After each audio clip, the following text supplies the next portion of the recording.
রব্বি জিদনি ইলমা। আলহামদুলিল্লাহ। তাহলে আমরা গত সবকে আলোচনা করছিলাম মুজারে বানানোর কি কায়দা, মুজারে ফেলে মুজারে বানানোর গঠন প্রণালী। ওই ফেলে মুজারে আমরা তৈরি করেছিলাম বহস ইসবাত ফেলে মুজারে মারুফ। কি বানাইছিলাম? বহস ইসবাত ফেলে মুজারে মারুফ। এটা হলো 4 বহসের একটা বহস, 4 বহসের একটা বহস। সেটা কোনটা?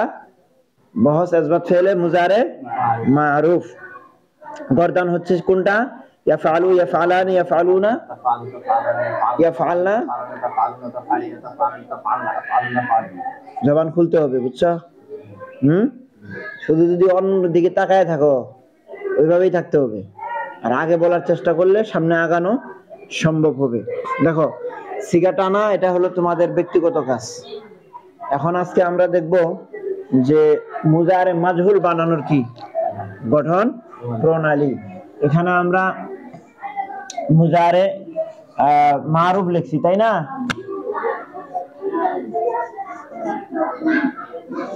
মাজহুল, দেখো মুজারে মাজহুল কেমনে গঠিত হয়? মুজারে মাজহুল গঠিত হয় কোথা থেকে রে? মুজারে মারুফ থেকে। মুজারে মারুফ থেকে। প্রথম যে কাজটি আমাদেরকে করতে হবে মুজারে মাজহুল বানাইতে হলে, মুশফিক এখানে দেখো এর মারুফ হলো কি? ইয়াফআলু। ইয়াফআলু মারুফ কি? ইয়াফআলু। আলামতে মুজারেকে আমরা কি দিব রে? জম্মা দিব। পেশ বলা এখনো পেশ, এখন কি ছোট আছো? কি দিব? জম্মা দিব। আলামতে মুজারেকে জম্মা দিব। 1 নাম্বার কাজ। আইন কালিমাকে আমরা কি দিব? ফাতা দেব। আচ্ছা, এখানের ভিতরে মূল অক্ষর কোনগুলা বলতে পারবা? এই দেখো আরেকটা কি বলে? ইয়া ফাইন বলে। শুরুতেই তো বললা এগুলা হলো আলামতে কি মুজারে। আলামতে মুজারে কখনো মূল হরফ হতে পারে না। মূল হরফ হলো ফা আইন লাম, ঠিক আছে?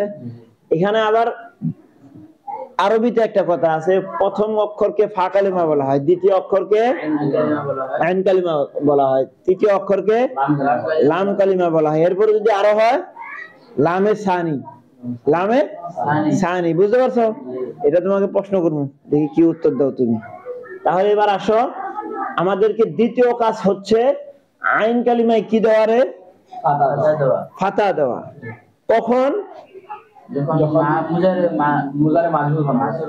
মুজারে মাজহুল বানাবো। এবং কোন সময় এখানে ফাতা দিব? যে সময় আইন কালিমার ভিতরে কি থাকবে রে? জের অথবা পেশ থাকবে। এটা কখন থাকবে? বাবের ভিন্নতার কারণে।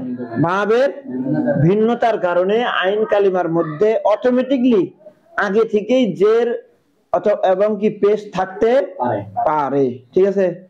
যেমন নাসারা ইয়াং শুরু। আমরা যখন ওই বাব থেকে যখন কোন ফেলকে মুজারে মাজহুল বানাবো, ওই সময় আমাদেরকে এই জায়গায় পরিবর্তন করতে হবে। ফাতাহা ইয়াফতাহু, এখানে যেহেতু অটোমেটিক আগে থেকে ফাতা আছে, এখানে আর পরিবর্তনের দরকার নাই। এই জন্য বলছে যে যখন আইন কালিমার ভিতরে জের এবং কি আসবে? জম্মা, কসরা এবং জম্মা আসবে, ওই সময় আমরা এখানে কি দিয়ে দিব রে? আইন কালিমা ফাতা দিয়ে দিব। সোজা কথা, জের এবং পেশ থাকলে কি দিয়ে দিব? জবর দিয়ে দিব। লাম কালিমা নিজের অবস্থায় কি করব? ছেড়ে দিব। এই পদ্ধতিতে কি রে? এই পদ্ধতিতে বহস ইসবাত ফেলে মুজারে মাজহুল কি হয়ে যাবে? গঠিত হয়ে যাবে। মুজারে মাজহুলের গর্দান ইফআলু, ইফআলানে, ইফআলুনা, তুফআলানে, তুফআলানে, ইফআলনা। দেখো আরেকটা, বুঝতে পারছো? আচ্ছা, এটা হলো কি? এর আগে মারুফ পড়ছো, আজকে কি পড়লা? মাজহুল পড়লা। দেখো মারুফের ভিতরে মারুফ তৈরি করতে গিয়েই যত কথা, ওটা আমরা আরেকদিন আলোচনা করেছিলাম প্রথম দিন, ঠিক আছে না? এখন আমরা বানাবো হচ্ছে নফি। কি বানাবো? নফি। বস নফি ফেলে মুজারে মারুফ। নফি ফেলে মুজারে মারুফ বানানোর জন্য একটি মাত্রই কাজ, সেটি হচ্ছে মারুফের শুরু দিয়ে একটা লায়ে নফি নিয়ে আসবো। লায়ে নফি নিয়ে আসবো। লায়ে নফি নিয়ে আসবো। এই লায়ে নফি ফেলের মধ্যে মানে কোনো আমল করবে না, কিন্তু মানার ভিতরে আমল করবে। ইসবাতের অর্থকে নফির অর্থ করে দিবে। এই তো, ঠিক আছে? কাজ কি? ইসবাতের শুরু দিয়ে একটা আমরা কি নিয়ে আসবো? লা নিয়ে আসবো। এতে কি হয়ে যাবে? বস নফি ফেলে মুজারে মারুফ এবং বস ইসবাত ফেলে মুজারে মাজহুলের শুরু দিয়ে লায়ে নফি নিয়ে আসলে বসে নফি ফেলে মুজারে মাজহুল গঠিত হয়ে যাবে। এই কয়টা বস হলো? 4টা বস হলো। আলামতে মুজারে গঠিত হয় মাজি মতলব মারুফ থেকে, ঠিক আছে? প্রথমে ফেলে মুজারে, প্রথমে আমরা মাজি মতলবের শুরুতে আলামতে মুজারে গুলো নিয়ে আসবো। আলামতে মুজারে কয়টি? 4টি। আলিফ তা ইয়া নুন। আলিফ আসে এক সিগাতে ওয়াহিদ মুতাকাল্লিম আফআলু, নুন আসে এক সিগাতে জমা মুতাকাল্লিম নাফআলু, তা আসে 8 সিগাতে। কি কি? তা আসে কয় সিগাতে? 8 সিগাতে। 3টা হচ্ছে জমা মুজাক্কারে হাজির, 3টা জমা মুয়ান্নাসে হাজির, 2টা ওয়াহিদ এবং তাসনিয়া মুয়ান্নাসে গায়েব। ওয়াহিদ এবং তাসনিয়া মুয়ান্নাসে গায়েব। পাইছো? তোমার মনে থাকবে? থাকবে তো ইনশাআল্লাহ।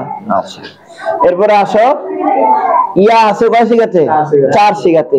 3 জমা মুজাক্কারে গায়েব আর 1 জমা মুয়ান্নাসে গায়েব। শেষ। আর আছে রে? না। এরপরে কি বলে? বস ইসবাত ফেলে মুজারে মাজহুল বানাইতে কি করতে হবে? বস ইসবাত ফেলে মুজারে মারুফের শুরু দিয়ে আলামতে মুজারেকে আমরা জম্মা দিব, আইন কালিমাকে কি দিব?